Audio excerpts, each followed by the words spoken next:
São propostas agora aqui, as últimas aqui, né? Para reparar também, né? Então aqui, ó, nós temos reparações da Lei 13.954 de 2019, mas nós sabemos que temos aí reparações históricas. Reparações históricas aí que vêm de anos, que até agora ninguém tenta fazer nada, ou fazer um estudo, e que as pessoas continuam o quê? Buscando lá os seus direitos, se socorrendo junto ao Poder Judiciário. E aí, dentre as reparações históricas aí, eu coloco aqui, ó, os sargentos dos quadros especiais. Desculpa, o sargento do quadro especial lá do Exército, o que é? Entendeu? Tem aquela sistemática toda lá, que a lei que promoveu o terceiro sargento do quadro especial a segundo, foi ali em outubro de 2000, né, 2013. E aí aqueles outros que foram para a reserva antes ali. Enfim, isso é algo que precisa o quê?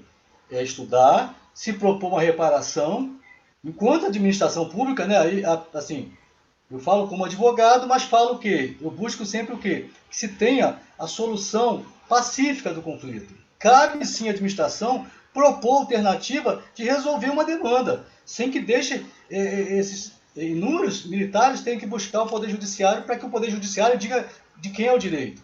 Então, os sargentos QS estão em busca de reparação histórica. Os sargentos da Aeronáutica, o QESA, o sargento do quadro especial da Aeronáutica, o QESA, também tem questão histórica, entendeu? E aí é uma questão que tem que sim a administração parar, estudar e dar um retorno, verificar que não é possível que todos os sargentos do quadro especial da Aeronáutica estão buscando um direito porque eles acham que, na época que eles cursaram, existia um quadro lá, um outro quadro de militares. Na época lá era o quadro feminino, então assim, eu entrei na Força Aérea em 1985, mas lembro de alguma coisa, tenho amigos que são QESA, então é o quê? Tem que se fazer estudar para ver se é possível resolver algo de forma administrativa. E aí também tem lá, nós sabemos que tem o quadro lá do CESB, né, lá o sargento também do quadro especial da Marinha, que tem uma série de reivindicações também lá, que vão ficando no esquecimento. Porque agora aqui a gente está falando da 13954, mas essas que eu estou trazendo agora aqui são as históricas, aquelas que já eram um negócio assim que as pessoas já vinham sofrendo, lutando por seus direitos, e aí vem a 13954 para reestruturar a carreira, e aí eu vou mostrar que aqui não houve nenhuma reestruturação de carreira nenhuma aqui. Entendeu? Então aqui, Essa ó. piada, né? É reestruturação da Reestruturar piada, de né? carreira, Porque reestruturar, para mim, é o quê? É É resolver. construir, né? Entendeu? É pacificar, né? Cadê, ó? Então aqui, ó. No 2. O 2 aqui, ó. Suboficiais do QTA, do quadro Taifeiro da Aeronáutica. Olha, aqui, a gente, para ver isso aqui é uma lei lá de 1961. Ou, salvo engano, é 61. Desde 1961, os taifeiros já tinham direito a ter um quadro de carreira, um quadro de carreira, entendeu? E isso passou, e só lá no governo lá de 2009, lá em 2010, que se regulamentou uma lei lá de 61, salvo engano. Olha, se a lei é de 61, ela só foi feita, a regulamentação dela saiu em 2009, 2010, esses colegas, esses militares já estavam na reserva. É claro que eles foram promovidos na reserva, entendeu? E aí, o que aconteceu? Hoje nós temos suboficiais do QTA que eles ganham ali, não ganham ali os direitos de um suboficial, plenamente. Primeiro, que eles não ganham ali o quê? Não ganha um ou outro pode ser que esteja recebendo, mas a maior parte não recebe o adicional de habilitação, que é ali aquele do suboficial, que seria ali agora o de 27%. Que era o de 20%, passou para 27%. Enfim, adicional de disponibilidade, também eles não estão recebendo, desse aí, de 32%. Então, isso é algo histórico. No item 3, subtenentes preteridos do Exército Brasileiro. Então, esse aqui, eu vejo assim, ó, esse aqui é algo que aí eu me incluo aqui como uma das vítimas, né? Eu falo vítima porque isso aqui é algo feio mesmo, isso aqui merece o quê? Isso aqui, a administração, no meu entendimento, a administração pública militar, a administração militar tem que fazer o quê? É uma auditoria externa no atual sistema de promoção de subtenentes do Exército Brasileiro, para verificar se todos aqueles processos estão certos realmente. Por quê? Não se afigura razoável hoje o militar ser avaliado. Aí eu coloco o meu exemplo aqui, eu, Gilson Gomes, se tiver alguém do governo assistindo aí, sou eu que estou falando. Não é razoável o militar passar a sua carreira sendo avaliado lá na sua companhia, no seu pelotão, companhia, batalhão, onde ele está lá. E ele faz uma pontuação dele lá em 20 e poucos anos até ele sair subtenente. E depois ele continua sendo avaliado, e aí o processo dele vai para Brasília, para que uma comissão dê de 0 a 49 pontos para um militar.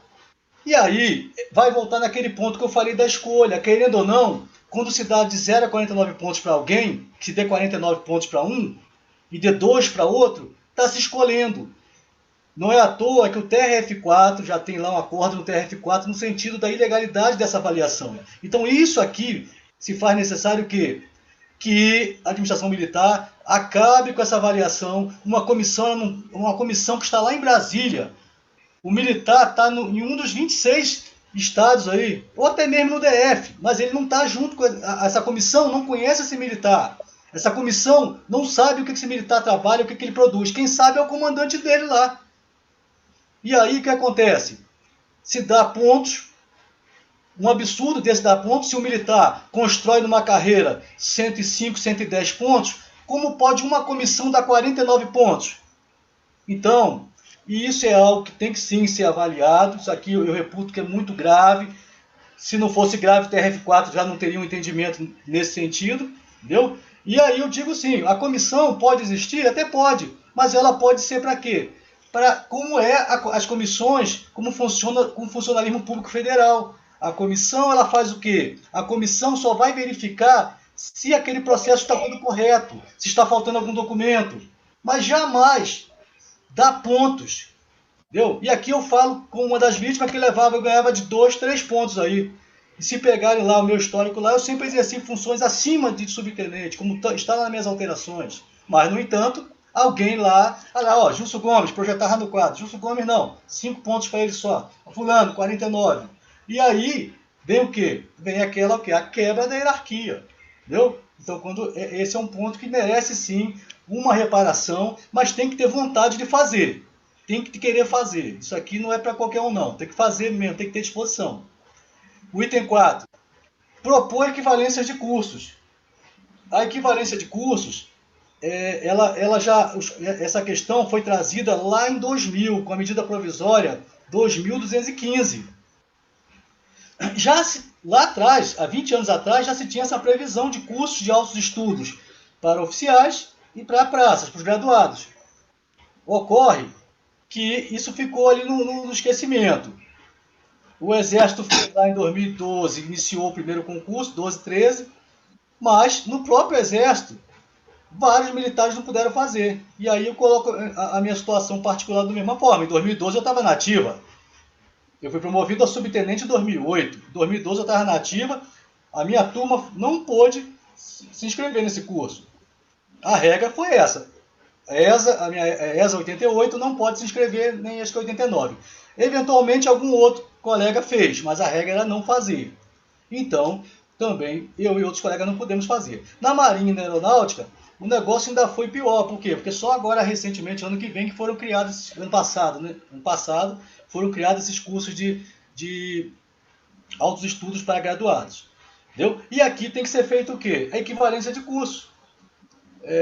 Aqui eu destaco aquele ponto, eu já falei em outra reunião, numa live. O próprio Exército fez essa equivalência de curso lá no ano de 2015, salvo engano, 2015 e 2016.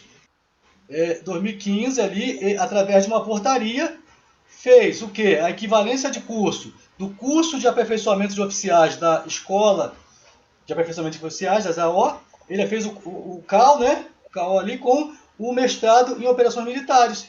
Que o mestrado em operações militares, ele na época, ele tinha um percentual de 25%, altos estudos 2, e o curso de aperfeiçoamento de oficiais 20%.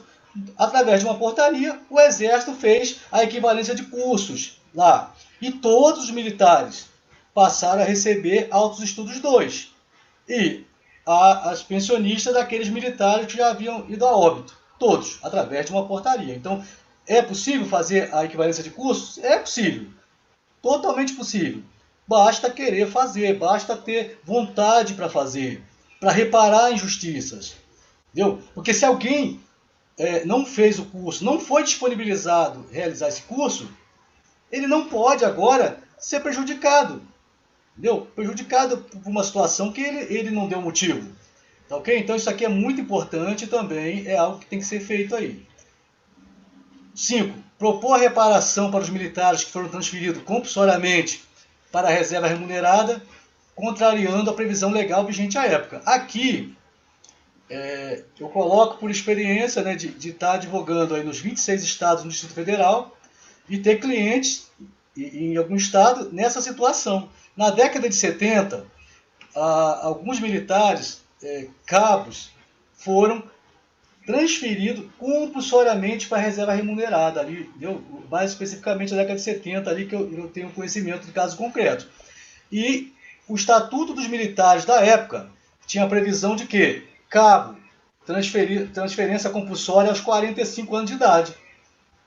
Esses militares, eles foram transferidos lá, no caso concreto, com 33 anos de idade, foram transferidos para a reserva remunerada. Né? Então aqui, isso foi em 1900, na década de 70 lá, mas nós sabemos que para o remédio, para esses casos, ele pode ser uma reparação também. A administração pode fazer uma composição, pode fazer acordo para evitar que o militar vá para o judiciário e lá ele vai ter um valor muito mais alto para receber depois, que vai onerar o Tesouro Nacional. Então aqui, o militar, nessa situação, e aqui eu destaco por quê? Porque nós temos aqui a Lei 10.559, lá de 2002, que vai falar dos anistiados, né? Que vai pegar aquele período lá de 1946 até a Constituição, até 1988. Então, quem nesse período sofreu punição, foi perseguido, e aí o caso ali concreto que eu estou trabalhando, ele se amolda perfeitamente do que diz lá no artigo 2º da Lei 10.559 de 2002. O 6. Agora aqui vai falar para as pensionistas aí, as pensionistas que estão nos acompanhando aí em todo o Brasil e as que vão assistir depois essa live, a exclusão da contribuição da pensão militar para as pensionistas que estejam paradas na Lei 3765 de 60. Aqui, só tomar uma água aqui, porque falando muito. O valor tá grande, hein, doutor? Aqui tá, o negócio tá, aqui em Goiânia, eu estou em falo de Goiânia, aqui tá, mas assim, ó, as pensionistas aí, aqui é preciso aqui observar. Segundo o entendimento do STF e do STJ, a pensão por morte, ela é regida pela lei do óbito. Quer dizer isso? Pela lei que estava em vigor quando o militar faleceu. E isso vai estar lá na súmula 340 do STJ. Até o ano 2000, vou voltar aqui, eu falei da lei 3765 de 60, então vamos lá. Desde 1960 até o ano 2000, a lei 3765 de 60, ela trazia um dispositivo mais ou menos assim, ó, os beneficiários da pensão militar são isentos de contribuição para a mesma. O que é isso? É uma regra de isenção tributária absoluta. Então, a Lei 3765 de 60, desde 1960, desde 4 de maio de 60 até 29 de dezembro de 2000, vigorou com uma regra de isenção tributária absoluta. Então, se o instituidor, se o militar faleceu até ali, a data da edição da medida provisória 2215, até 28 de dezembro de 2000, não há que se falar em contribuição para essas pensionistas militares. Aqui é uma violação grave, por quê? Porque está sendo violado o direito adquirido de todas as pensionistas que estão contribuindo aí. Todas elas. Aquelas que o instituidor faleceu até o ano 2000. A lei é a lei do óbito. Olha, um outro exemplo de como vamos aplicar a lei do óbito. A pensão para as filhas dos militares maiores, ela foi extinta, não é isso? Nós sabemos que as pensões para as filhas acabou no ano 2000. Não é isso? E elas continuaram para aqueles militares que optaram a pagar 1,5%. Tá, é um ponto. Agora, vamos imaginar que um militar que faleceu antes de 2000, agora a viúva foi habilitada, depois a viúva morreu, agora e vai assumir o quê? Uma filha. Ora, mas a pensão não foi extinta? Não acabou? Sim, mas para aqueles militares lá que faleceram até 2000, a lei do óbito previa o quê? No inciso 2º do artigo 7º da 3765 de 60, previa que as filhas têm direito. É por isso que nós temos senhoras que são filhas que estão agora, atualmente, sendo habilitadas por reversão para a pensão militar. Por quê? Porque quando o pai morreu, estava em vigor a Lei 3765 de 60, com a redação que concedia o direito da pensão para a filha. Entendeu? O mesmo direito é o direito da isenção tributária para pensionista. Então, assim, pensionistas que estão, que o instituidor faleceu até 2000, há algo aí que deve ser verificado. Infelizmente, se não houver reparação por conta da administração pública, isso vai acabar lá, como já tem processo entrando no judiciário, sem ter necessidade para isso. Então, assim, esse é um ponto. O instituidor faleceu até 2000, linha do tempo, 2000. Pensionista tem direito à isenção tributária. Agora, vamos ver lá. 2000 eu falei da regra de transição do artigo 31 da medida provisória de 1215. Lembra lá? Artigo 31. É o 1,5%. O militar começou a contribuir com 1,5%. E aí ele faleceu. Ora, quando ele contribuiu com 1,5%, ele assegurou a manutenção dos benefícios para ele e para seus beneficiários diretos. Está lá na lei. Isso está onde? Aí, quando vamos lá no parágrafo 2º do artigo 32 da medida provisória de 2215, vai falar o quê? Os beneficiários diretos do militar, né, eles são destinatários desses benefícios assegurados. Então, se o militar contribuía com 1,5% e faleceu, essa pensionista também tem o direito à isenção tributária. Por que essa isenção? Porque ela tem direito a usar aquela lei que estava em vigor, a 3765 de 60, em 29 de dezembro de 2000.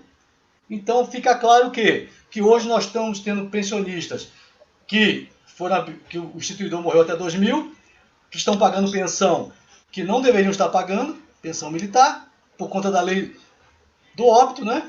E as que o instituidor optou em contribuir com 0,5% e morreu após 2001, essas pensionistas também têm o direito ao quê? A usar a redação original da Lei 3765 de 60. Então, esse aqui é um ponto para que a gente possa avançar. No 7, acumulação dos adicionais de tempo de serviço. Isso aqui é uma reparação que nós já estamos tendo aí algumas sentenças procedentes. Está muito claro de que o adicional de tempo de serviço possui fundamentos e objetos que são totalmente distintos, diferentes do adicional de disponibilidade militar. Isso aqui está muito claro. Tanto é que nós já estamos tendo aí sentenças procedentes. Então também é um ponto que a administração pública pode sim reparar, pode rever esse ponto. Tudo que eu falei aqui, quando eu falo em reparar, é porque a administração pública pode fazer o quê? Através de um novo projeto de lei, para tentar reparar isso aí. Então aqui também, os militares, sim, têm o direito ao tempo de serviço, esse adicional é um direito adquirido. Entendeu? Isso aqui não há que se falar que vai ser substituído pelo adicional de disponibilidade militar, que se refere à dedicação exclusiva, né? A dedicação exclusiva pelo serviço, que não é o mesmo fundamento lá do tempo de serviço. No 8º, possibilidade de que os militares reformados por incapacidade física ou por idade tenham direito aos proventos do grau imediato. Nós estamos acompanhando aí e tomamos conhecimento de que o TCU, Tribunal de Contas da União, mudou o entendimento histórico. Ele ali, 30 anos ali, sei lá, ou mais, ele vinha no entendimento de quê? Pelo menos desde do que está lá no Estatuto dos Militares, o entendimento era o quê? Era que o militar reformado, uma vez que aquela sequela que ele teve lá, ainda lá teve uma sequela ou durante o serviço, ou uma daquelas doenças lá com relação com o serviço, que aí vai estar lá no inciso, no artigo 108, nos incisos 4 e 5, entendeu? O Tribunal de Contas tinha o entendimento de que esse benefício do grau imediato, né, que ele está lá no parágrafo 1º do artigo 110 da Lei 6.880, também era para os militares reformados. Entendeu? E aí mudou, só que mudou o entendimento e agora vários militares estão aí recebendo notificações de que vão perder o benefício, entendeu? Do grau imediato. Isso também é um ponto, porque assim, a leitura da lei, ela vai falar no artigo 110 da lei lá do Estatuto dos Militares, Lei 6.880 de 1980. Mais ou menos assim, né? Os militares da ativos da reserva remunerada têm direito lá ao grau imediato, quando eles acometidos numa daquelas situações do 108. Ora, militares da ativa e da reserva remunerada. Tudo bem, o militar da ativa se machucou, ali sofreu um acidente, ali alguma coisa, vai receber o grau imediato. O da reserva, ele está ali, pode se manifestar ou não. Porque nós sabemos o quê? Às vezes o militar, ele sofreu um acidente, manteve posição, foi para a reserva remunerada, também não deu nada. Foi ele ser reformado por idade. Vou botar um exemplo aí. No dia seguinte ele já está sentindo uma sequela daquela sequela lá de trás. Pela lei, ele já não vai fazer jus. Por quê? Porque ele já está reformado. E a lei não contempla o quê? Não contempla os reformados. Sejam eles por incapacidade física ou por idade. Entendeu? Então, isso também é algo que eu penso que a administração pode sim se debruçar aqui e encaixar, incluir aqui os reformados. Entendeu? Tanto os reformados por incapacidade física, porque o militar, quando ele é reformado por incapacidade física, ele sofreu um acidente grave, mas ali na avaliação depois ele não teve o parecer de inválido, então não foi inválido. Ele foi reformado, incapaz, definitivamente, não é inválido.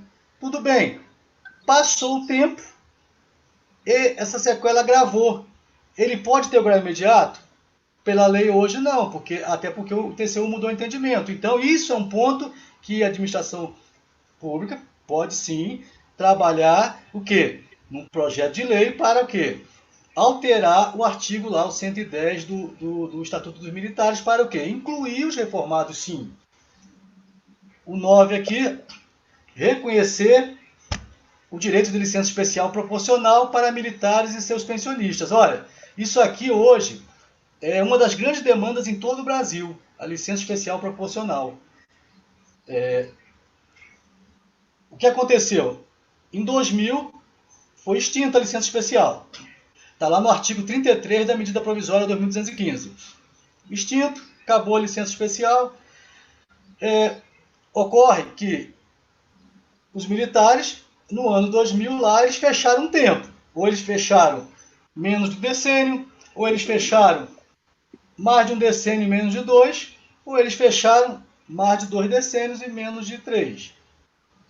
Eles fecharam esse tempo lá. Então, o que acontece? Aquela parcela ali, que não era decênio fechado, porque o que se faz na época, né? O decênio fechado ali era o quê? Era o direito a 1 mês, a 6 meses de licença de LE. O militar, na época, ele poderia fazer o quê? Ele poderia gozar esse LE, da forma que ele achasse melhor, ou ele poderia averbar essa LE para contar em dobro. Então, 6 meses contariam como 1 ano. Ou então, numa outra opção, ele deixaria para a sua família lá receber após a morte do militar. Ponto. Isso foi levando ali. Quando foi em 2018, nós tivemos uma portaria do Ministério da Defesa.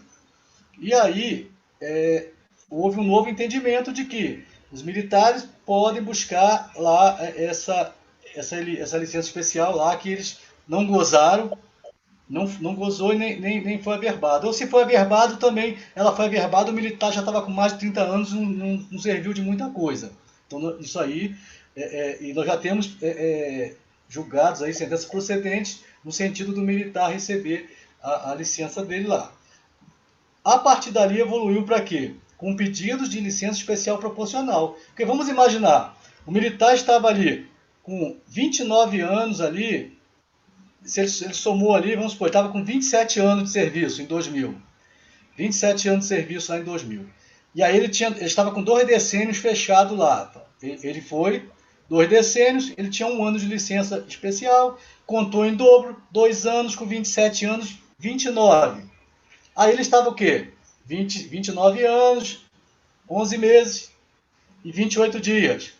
Ora, para efeito de tempo de serviço, isso foi contado. Isso aí foi contado lá no adicional de tempo de serviço. Mas não foi contado para o fim da LE, para esse tempo fechado. Entendeu? Então já há entendimento de quê? Que os militares podem sim ir buscar junto ao judiciário lá essa fração, né, dessa licença especial proporcional. Porque a regra mudou e não foi o militar que opinou em mudar ou não. Foi a administração pública que mudou. Achou que era o melhor. Agora, esse militar não pode ser prejudicado. Então, os militares estão buscando, junto ao Poder Judiciário, o pagamento dessa licença especial proporcional ali, contando ali em dias, ele vai buscar ali em dobro. Entendeu? Então, esse também é um ponto que pode sim, eu vejo plenamente capaz da própria administração reconhecer esse direito do militar e aí evitar os processos judiciais. E para concluir aqui, meu último tópico aqui, buscar a reparação de qualquer outra situação que envolva o direito de militares e de pensionistas militares. Então, acho que assim, nós temos que avançar para termos uma gestão eficiente. E gestão eficiente é olhar o modelo que é usado em outros países. De tudo. Outros países que ocupam ali, como esses países têm as suas forças armadas.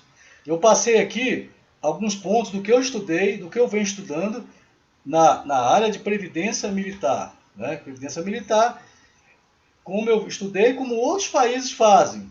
Ora, se outros países fazem dessa forma e isso está funcionando, nós não temos que inventar a roda, nós temos que pegar e nos adaptar à realidade de gestão.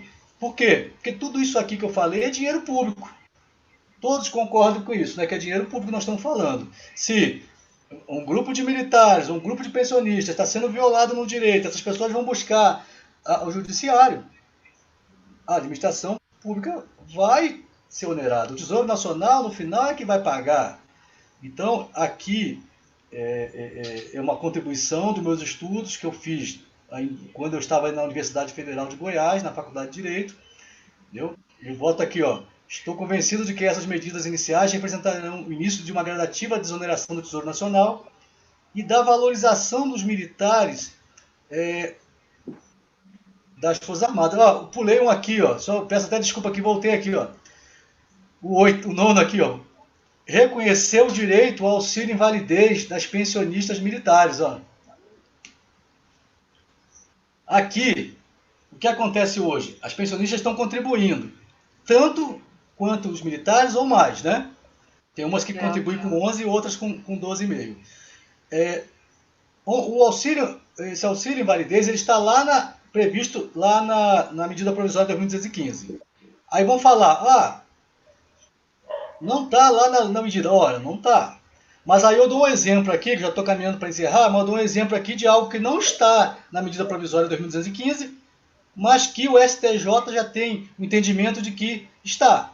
Vamos citar aqui o dispositivo que está lá no parágrafo 3º do artigo 14 da medida provisória 2215. Esse dispositivo vai falar mais ou menos assim.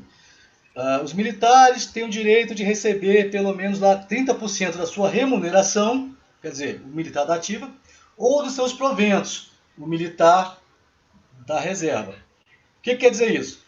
Juntando os descontos consignados, descontos obrigatórios lá, o militar ele tem direito a receber pelo menos 30%. Isso aí está lá, isso é respeitado. Eu não falei de pensionista nesse dispositivo.